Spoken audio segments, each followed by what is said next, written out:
Shalom, shalom. All praises due to Yahweh, Ba'ashem, Yahushua, Ba'ashem, Rakakadash.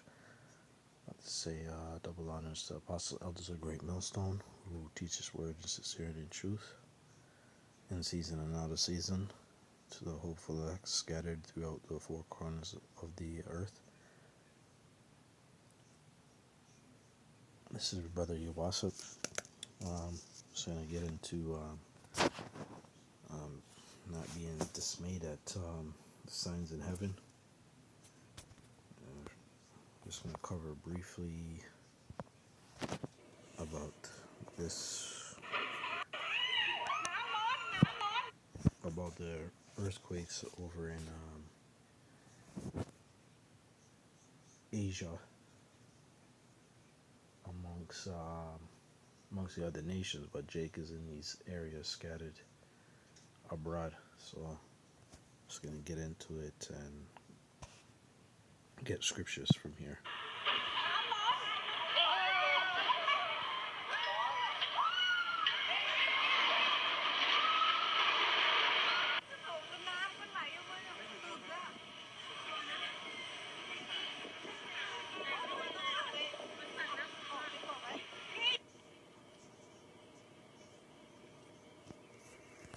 All praise to Yahweh, Shem Yahushua.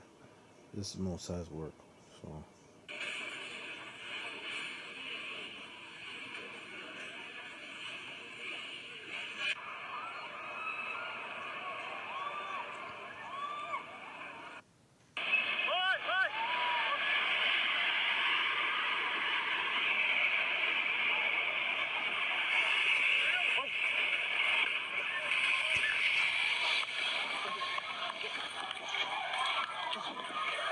All praises due to Yahweh, Shem Yahushua. This is the Most High's handiwork, man. Play one more time.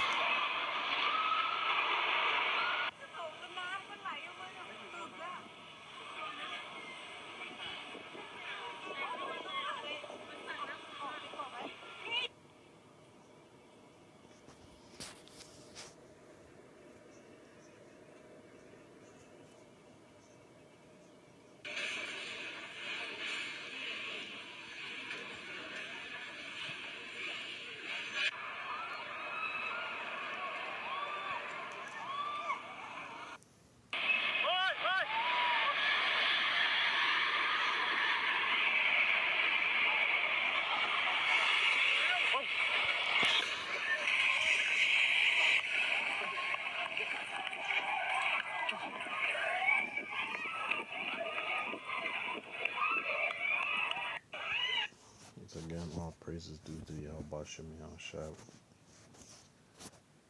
Brakte Yahweh, Brakte Shai, Brakte Hell, Brakte Shai, Brakte Hell, Brakte Shai. It's His work, man, and much more. But, it's a fearful thing to fall into the hands of the Lord. And on top of it was Passover. I mean, not Passover, Salakia.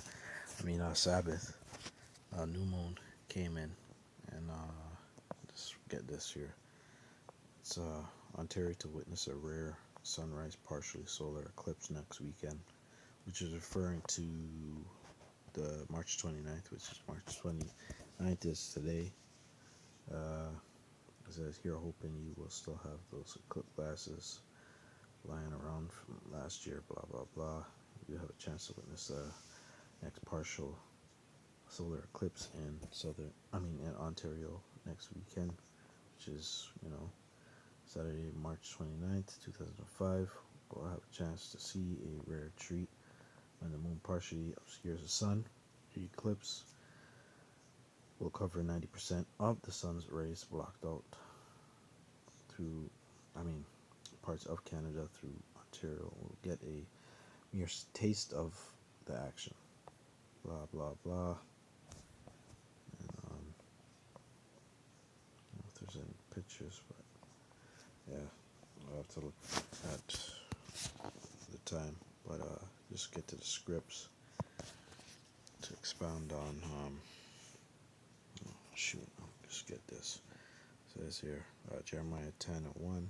Hear ye the word of the Lord. speak it. Actually, I'll read it in NLT. It says, "Hear the word of the Lord speaks to you, O Israel. This is that. This is what the Lord says. Do not act like the other nations.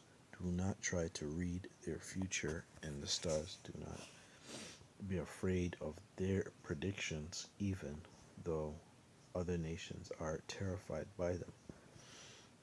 Their ways are futile and foolish. They cut down a tree, and a craftsman carves an idol, decorated with gold, and fasten it securely with hammers and nails, and it won't fall over. Their gods are like helpless scarecrows in a cumber field. They cannot speak, and they need to be carried because they cannot walk. Do not be afraid of such gods, for they can neither harm you nor do any good.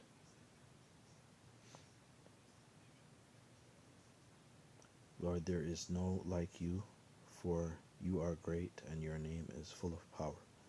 So that is how the Most High needs to be reverenced. These other nations, they worship their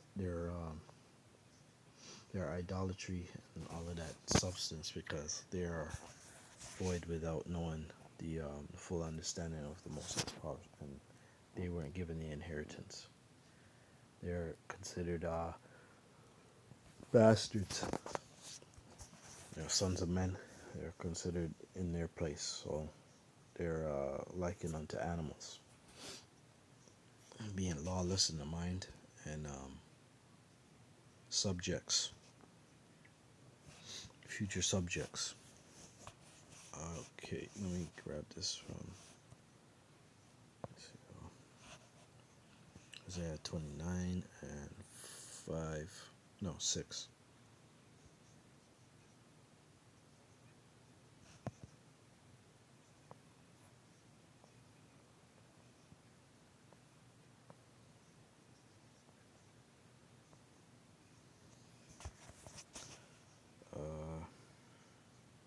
Isaiah 29 and,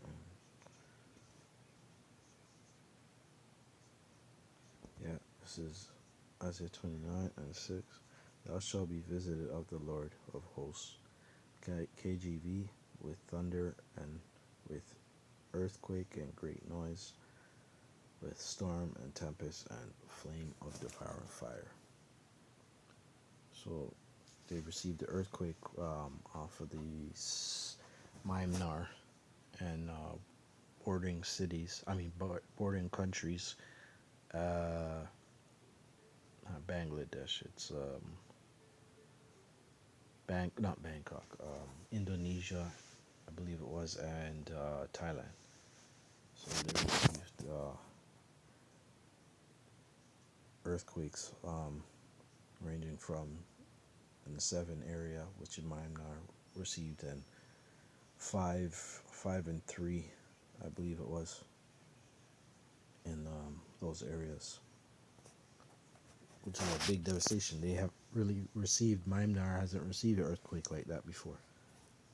And buildings coming down and, of that nature. But they got visit of YAHAWAH because of it's time for the earth to receive their visitation of YAHAWAH, YAHAWAH, right? So YAHAWAH is coming in the name of the Father, coming in that power. And these things have to happen before His coming because of prophecy. So, which is judgment, and prophecy continues to come every day because prophecy is flying off the page in this day and age because Most High is about to do His thing. Yahweh Shem Yahweh Shai is about to do His thing. Okay, so I'll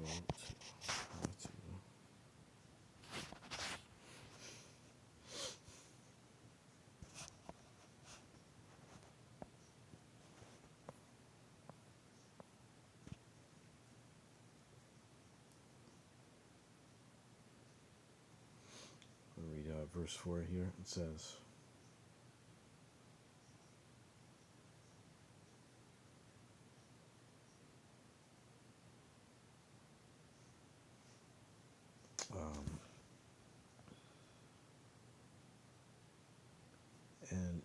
Yahushua answered and said unto them, Take heed that no man deceive you, for many shall come in my name, saying, I am Christ, and shall deceive many. So there are antichrists here, and people being a poppy show.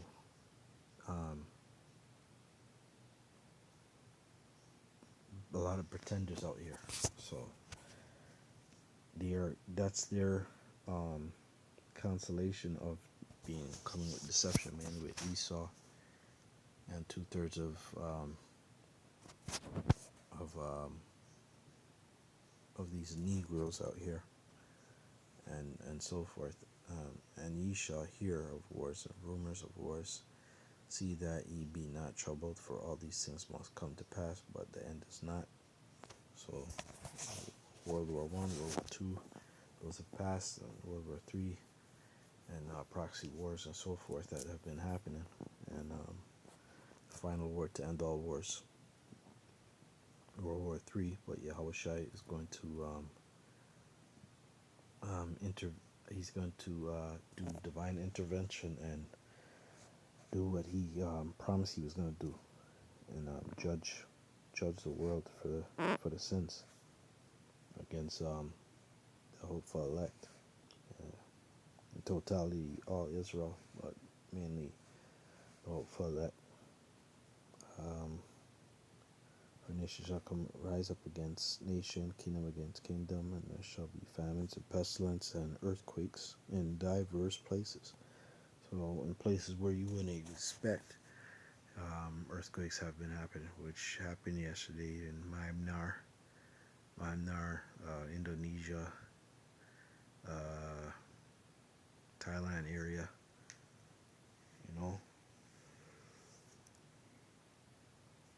Those people thought they were in a safe case because they left. A lot of people have left from America to go over that side and continue doing remote type work and whatever, and get away from the bullshit of Babylon. But those areas get touched, so really nowhere is safe, but being safe in this living word. That's like the only safe place. It's a safe place and a dangerous place because you have to flow with the river, not against it, which is a dark saying for those that don't know. So you can't go against the scriptures; you have to go with it. That's how you become right in the eyes of Yahushua, because it's Yahushua who's pardoning his men, his hopeful elect, his joint heirs. Verse 8, all these things are the beginning of sorrows.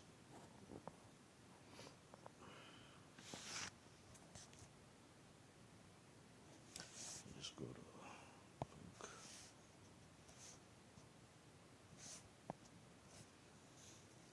Luke.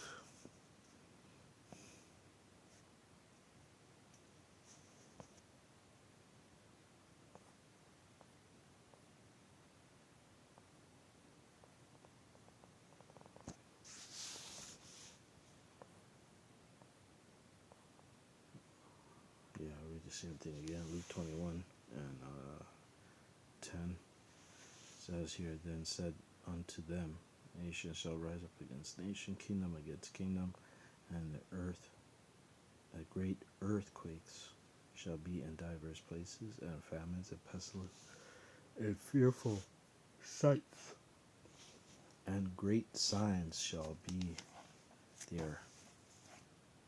be from heaven. So things in the stars and all of that is just prophecy taking place. So this is the Most High show. He is things that he said from aforetime is coming into existence. Yahawah, what he says, which means to be, right? So to exist, The Most High is a creator, so He brings things into existence.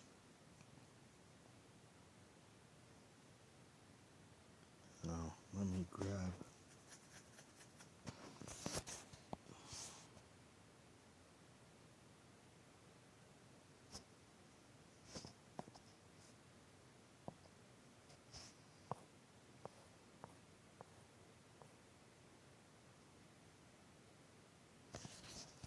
Yeah, so Romans 13 and 11.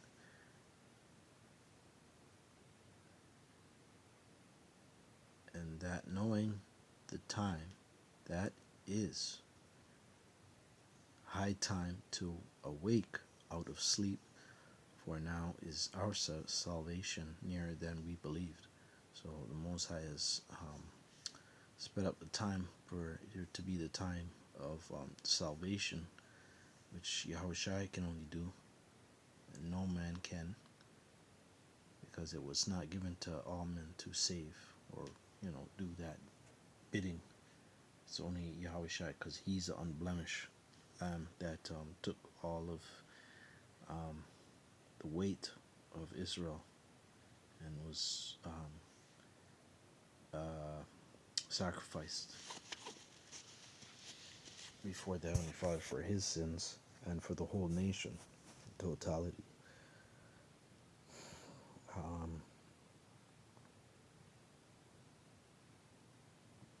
You read it in NLT. It says here, verse 11, 13 and 11. This is all the more urgent for you to know how late it is. Time is running out. That's right. It is running out, because it's prophecy has to come into, it's coming into full tuition, right? It's just like winter is done, and then spring comes in, and then the stuff's the timing on trees and the birds and everything it has to be prepared to rise up, butt up. Continuing, wake up, for our salvation is nearer now than when we first believed. So, better the end of a thing than the beginning. So, we're in the time of the truth to come forth and to be exalted, and Yahushua to come forth and bring his what He said He's gonna do, being a man of His word, a man of integrity. Right? So now is not a time to indulge in the things of the world as your the rivalry, the chaotic and Negro-minded behavior, and gird up your loins as a man. And I'm gonna grab that.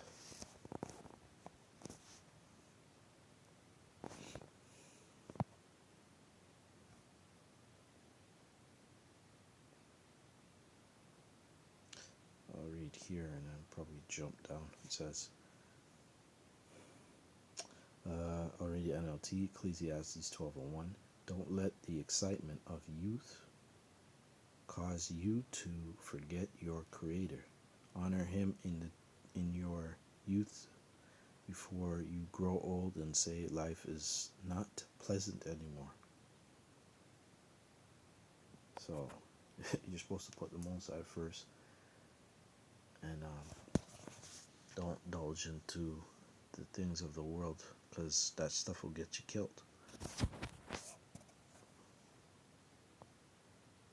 And I'm speaking from experience, right? So everybody has his own life and walk, and some brothers have it harder than others, but it's to each his own, which is between you and the Most High.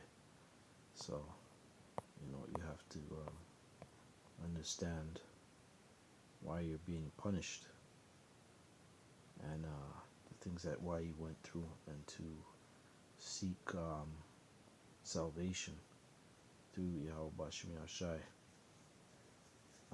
Understanding that He has His mercy, but you can still get that sword to you know, behead you. You have to be considerate. Because here it is, the Most High has given us wisdom, which is a woman, you know, spiritually to communicate with, which connects to the Most High, and to put you on the right path.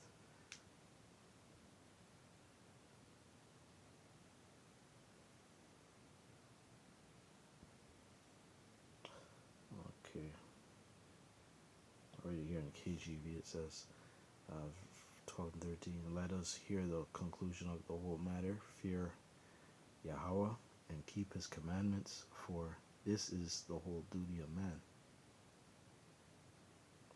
For God shall bring every work into judgment, and every secret thing, whether it be good or whether it be evil. So, you know, this is why we're supposed to fear the Most High, because He knows our business, and we're being given the task of giving our full attention to His righteousness and turn their mercies. Because our forefathers did it, Yahushua did it. Now it's time for us to do that in righteousness and in truth, and fear Him, because He's the only one who could save you in the day of adversity. And with that, I'm just going to say shalom. On to the next one.